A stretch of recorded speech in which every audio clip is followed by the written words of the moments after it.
Olá, tudo bem? Eu sou o professor Wilson e no vídeo de hoje nós vamos falar sobre a história da teologia. Vamos entender ao longo da história os principais pensamentos, os principais cristãos que contribuíram com a boa teologia. É importante destacar que dentro do campo teológico nós vamos ter várias vertentes teológicas. Alguns teólogos que foram renomados, reconhecidos como importantes, porém eles contribuíram para uma teologia distorcida da teologia ortodoxa. Já nessa aula, nós vamos nos desenvolver ao longo da história a partir dos teólogos ortodoxos, aqueles que preservaram a boa doutrina.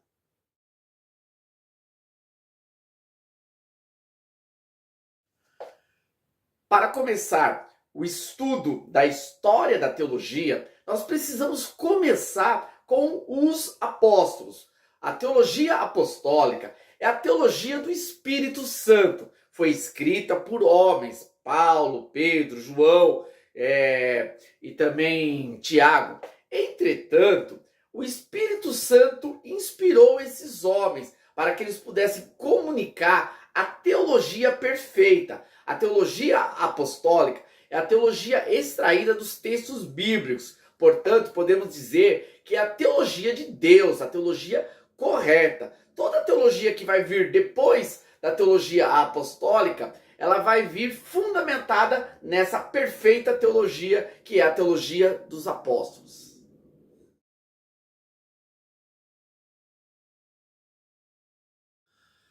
Paulo foi extremamente importante para a construção teológica na era dos apóstolos. Ele fundamentou-se basicamente na questão da depravação total. Seus escritos fundamentaram a verdade de que o homem está condenado pela sua natureza pecaminosa, sendo ele gentil ou judeu. Todos os homens pecaram e separados estão da glória de Deus. Paulo vai tratar com profundidade sobre a natureza humana e a sua escravidão ao pecado.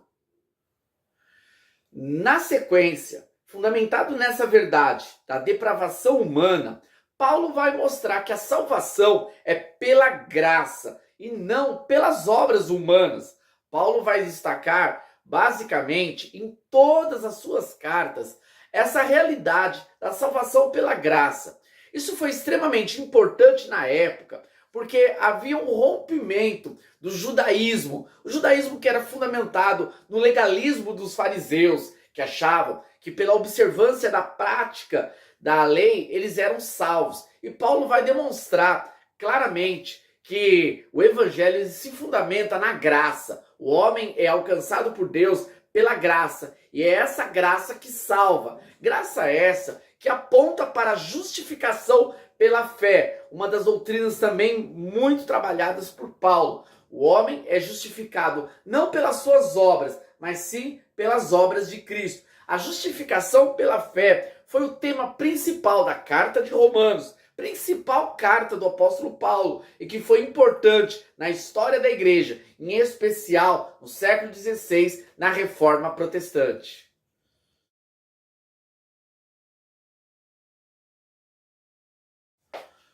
O apóstolo João também vai ser importante na construção teológica. Ele vai destacar dois pontos importantes na cristologia. Ele vai tratar a deidade de Cristo, isto é, Jesus é Deus. Isso foi muito importante na época e também podemos dizer nos nossos dias, porque coloca Jesus como realmente ele é revelado nas Escrituras, como sendo o Deus Todo-Poderoso. Para os gregos na época, Jesus era o Logos, seria um Deus menor ou um Deus intermediário, um Deus que estava entre os homens e o Deus inacessível, o Deus Todo-Poderoso. João, ele vai mostrar que Jesus, ele era o Deus que intercedia entre os homens e Deus Todo-Poderoso, e que ele também era o Deus Todo-Poderoso e que estava junto com o Pai. A deidade de Cristo vai ser destacado na teologia de João. Além de mostrar a deidade de Cristo, João também vai se destacar mostrando a encarnação de Cristo. Jesus, o Deus Todo-Poderoso, se fez homem e ele era humano, ele tinha um corpo humano e isso valorizava a sua obra na cruz. Então, a natureza de Cristo como humano, como semelhante aos homens, validou o seu sacrifício na cruz. E foi importante que João não deixasse dúvidas sobre essa realidade. Isso porque havia também uma distorção já no primeiro século sobre a humanidade de Cristo. Se Jesus é Deus e sendo Deus, ele é bom, ele não poderia ter um corpo, porque o corpo é mau. Isso era o conceito dos gregos. Nesse caso, Jesus não poderia ter um corpo, ele não era humano. Esse era o pensamento que ventilava na época no meio ali dos hereges. Portanto, na teologia joanina, teologia de João, ele vai destacar muito bem e se reportando até pela sua experiência, de que ele viu Jesus, ele tocou em Jesus, portanto, Jesus era humano, era o Deus que encarnou e morreu na cruz para salvar os eleitos.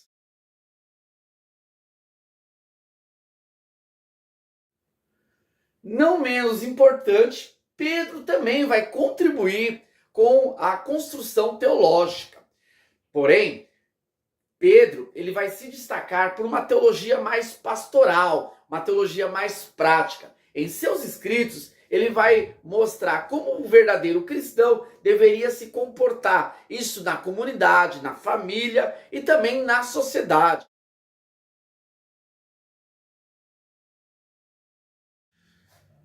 Tiago também vai seguir uma teologia pastoral, uma teologia que se preocupava com o testemunho do cristão, a ética. Não adianta proclamarmos uma fé, dizermos que temos fé, entretanto, não mostrarmos com a nossa vida. Tiago vai ser preponderante nessa questão de mostrar que a fé ela é mostrada com uma vida prática. E essa vida prática está relacionada à sabedoria, à forma de agir diante da sociedade.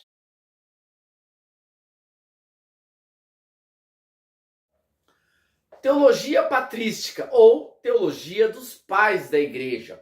Passado a era dos apóstolos, a partir do momento que todos os apóstolos já haviam falecido, quem vai dar continuidade à igreja são os discípulos dos apóstolos. São aqueles que aprenderam com os apóstolos e tinham a responsabilidade de dar continuidade. A patrística foi um período que se deu do segundo século até o quinto século depois de Cristo. Essa teologia patrística, ela vai ser importante porque agora o evangelho está sendo propagado no mundo todo, no mundo que era greco-romano. E a cultura greco-romana estava refutando a mensagem do evangelho. E os pais da igreja foram importantes para defender os fundamentos da fé cristã diante de um mundo que era pautado em pensamentos romanos e gregos.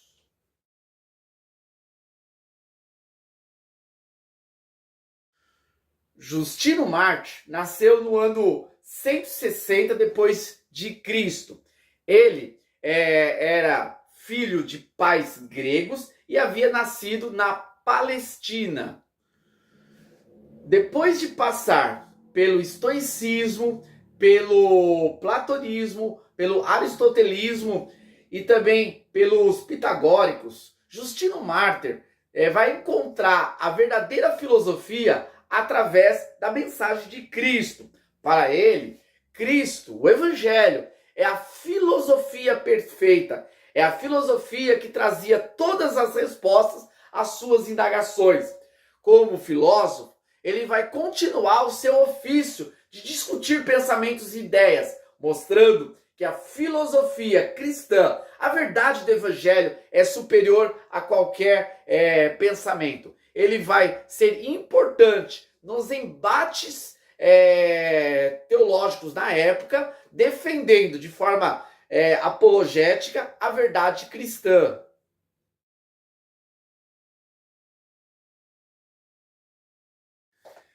Irineu de Lyon também foi extremamente importante. Ele, com a sua teologia, os seus fundamentos bíblicos, ele refutou um movimento muito forte na época, que era o gnosticismo. Gnosticismo vem de gnosis, conhecimento. Ele mostrou que a fé cristã é superior à filosofia, ao pensamento grego.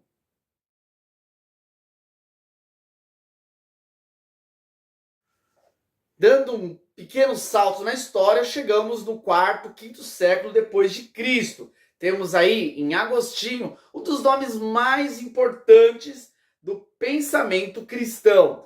Agostinho, ele vai se converter ao evangelho e vai se tornar um importante defensor da fé cristã. Além de teólogo, Agostinho também é reconhecido como um grande filósofo. Sua filosofia, fundamentada na sua compreensão do evangelho, ela vai se pautar em pontos importantes, mostrando que a fé e a razão caminham juntas, diferente do pensamento de Tertuliano. Eu creio porque é absurdo, pensava Tertuliano. Agostinho vai defender que eu creio para entender. A partir do momento que eu tenho a fé, eu consigo crer, eu vou compreender as verdades. Agostinho vai ser extremamente importante também para defender a realidade de Deus contra o argumento do mal. Agostinho vai mostrar que o mal, a sua realidade na humanidade, não é culpa de Deus e nem mostra que Deus não existe porque o mal está presente. Pelo contrário, o mal existe por causa do afastamento dos homens para com a presença de Deus. O mal, segundo Agostinho, é a ausência de Deus. Agostinho vai escrever as Confissões, que vai ser um livro extremamente importante, no qual ele trata de várias experiências da sua vida. Também ele vai descrever no livro que ele vai apontar sobre o seu pensamento platônico, que relaciona o mundo dos homens e o mundo de Deus. Mesmo pensamento de Platão, que o mundo aqui é um mundo de ilusão, mas existe um mundo verdadeiro das ideias, Agostinho vai defender que nós vivemos num mundo de pecado, mas existe o reino de Deus, o mundo perfeito estabelecido pelo Senhor. Esta obra é conhecida como a Cidade de Deus.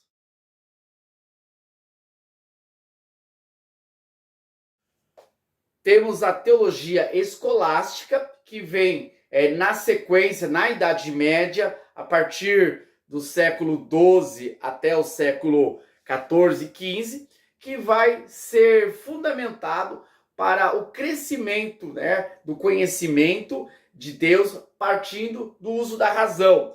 Nós podemos destacar aqui vários filósofos e teólogos que foram importantes no período da escolástica, o período das universidades, do conhecimento cristão sendo ensinado através do uso da razão.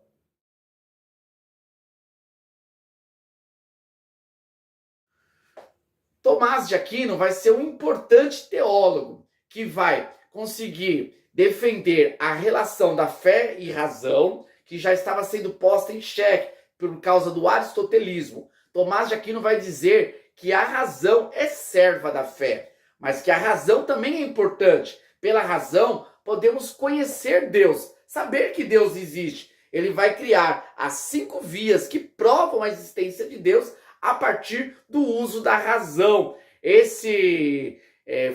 fundamentação desenvolvida por Tomás de Aquino vai ser muito importante futuramente nos embates entre ateus e aqueles que creem em Deus.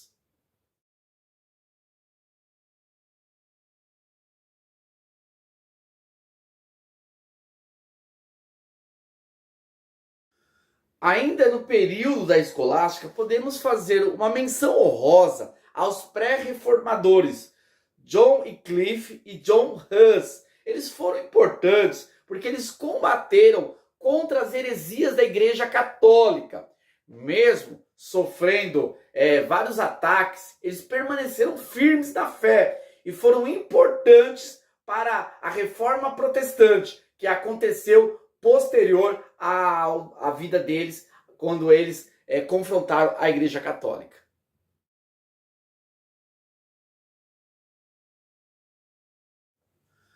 A teologia da Reforma, ela foi extremamente importante para reavivar a igreja, para trazer a igreja de volta aos fundamentos da fé dos apóstolos.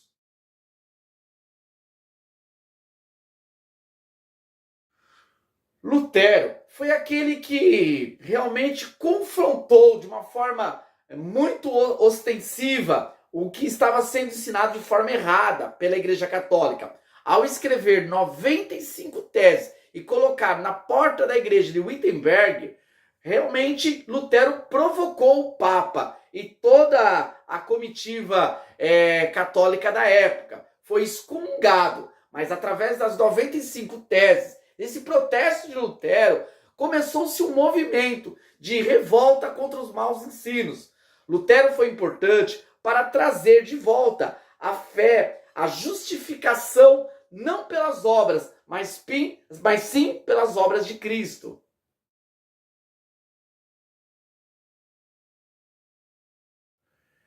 Se Lutero foi importante para dar início à reforma protestante, Calvino foi essencial para fundamentar esse movimento. Através das suas obras, ele sistematizou as doutrinas reformadas. Ele foi extremamente importante para organizar o que era realmente os fundamentos da fé cristã, que estava pautado na teologia dos apóstolos e na teologia boa dos pais da igreja, e aquilo que não era a teologia que é correta, era a teologia católica. Ele realmente separou o pensamento reformado do pensamento católico, fazendo com que o movimento reformado se estabilizasse e pudesse, assim, dar continuidade nas gerações posteriores. E até os dias de hoje, nós temos como fundamentação sólida da teologia a teologia reformada.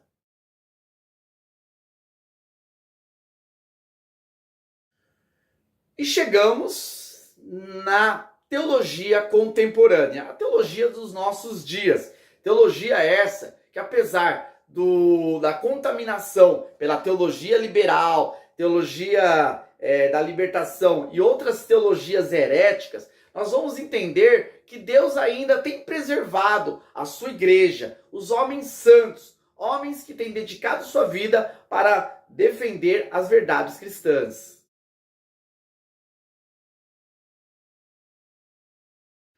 Não poderia deixar de falar de Russell Shedd, que eu tive o prazer de conhecer pessoalmente, de conversar, de ouvir ele falar acerca do Evangelho. Russell Shedd, ele foi extremamente importante, missionário boliviano, que trabalhou aqui no Brasil e que foi o fundador da edição Vida Nova, editora muito importante, até os dias de hoje tem se estabelecido aí, contribuindo com o conhecimento através de livros. Russell Shedd, ele foi um defensor dos fundamentos da fé, fundamentos reformados. Ele foi extremamente importante através dos seus comentários. Ele mesmo escreveu uma Bíblia, a Bíblia do Russell Shedd, que traz comentários importantes, que edificam através de uma boa teologia.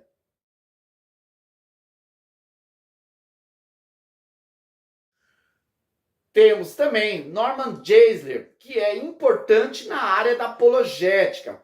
Doutor em filosofia e teologia, Norman Geisler vai defender as verdades cristãs numa época contemporânea, numa época de tanta contestação, tantas mudanças. Ele vai mostrar que a fé cristã, ela se preserva ao longo da história e que essas verdades são atemporais e precisam ser preservadas também na nossa sociedade. Esse vídeo é mais uma produção da Cúrio Centro Educacional. Espero que tenham gostado, curtido esse conteúdo. Peço aí já para deixar um like para nos ajudar, nosso projeto, nosso desenvolvimento, e também te convido agora para já se inscrever no nosso canal para estar acompanhando os nossos conteúdos. Até mais!